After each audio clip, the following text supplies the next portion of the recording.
Aujourd'hui, nous allons voir quelle est la stratégie alimentaire qu'il faut adopter pour bien nourrir les agnelles de remplacement afin qu'elles deviennent de bonnes femelles reproductrices. Dans la première partie, nous allons voir l'alimentation des ovins en général. Ensuite, comment nourrir vos agnelles après le sevrage et lors de la mise en reproduction. Donc, restez jusqu'à la fin de la vidéo car je vais vous donner des conseils pour bien entretenir vos moutons. Une agnelle sevrée jusqu'à une femelle reproductrice. Donc, pour la première partie, nous allons voir l'alimentation des ovins. Donc, les ovins sont des ruminants. Donc, leur alimentation de base est le fourrage. À défaut d'avoir un fourrage de bonne qualité, il faut complémenter vos moutons avec des céréales, des aliments protéiniques, des vitamines et des minéraux. J'ai déjà fait une vidéo sur les aliments et leur composition. Donc, je vais mettre le lien tout en haut de cette vidéo et sur la barre d'infos. Allez la voir pour bien comprendre la suite de la vidéo. Donc, nous allons voir. Cependant, il est essentiel de connaître les besoins de nos moutons et savoir comment combler ces besoins selon le stade physiologique, l'âge et le sexe de vos moutons. Nous allons maintenant voir quelques caractéristiques d'une future reproductrice.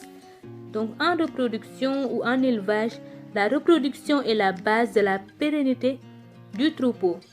Donc, en bergerie, il est essentiel de choisir et de bien entretenir les agnelles de remplacement. Donc, une bonne agnelle doit avoir des caractéristiques telles que un bon aplomb, c'est-à-dire un aspect général qui est assez satisfaisant.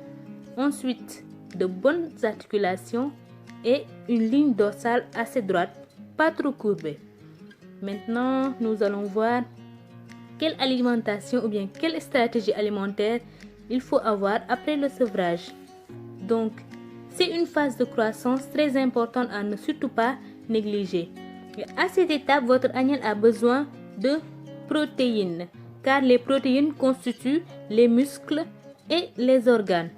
Donc, votre agnelle a surtout aussi besoin d'énergie, car sans énergie, rien ne peut se faire. Elle ne peut ni bouger, ni se lever, ni manger, ni boire. Donc, à cette étape, quelle stratégie alimentaire il faut adopter?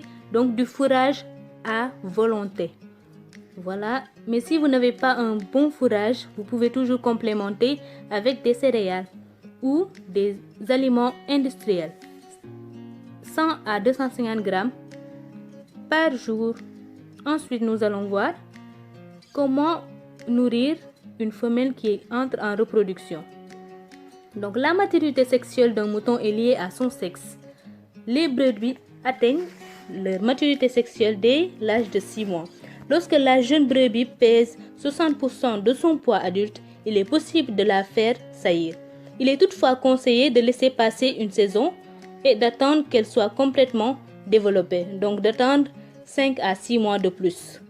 À cette étape, votre agnelle a besoin de fourrage à volonté. Donc, si vous avez un fourrage de bonne qualité, vous n'avez pas besoin de complémenter votre agnelle.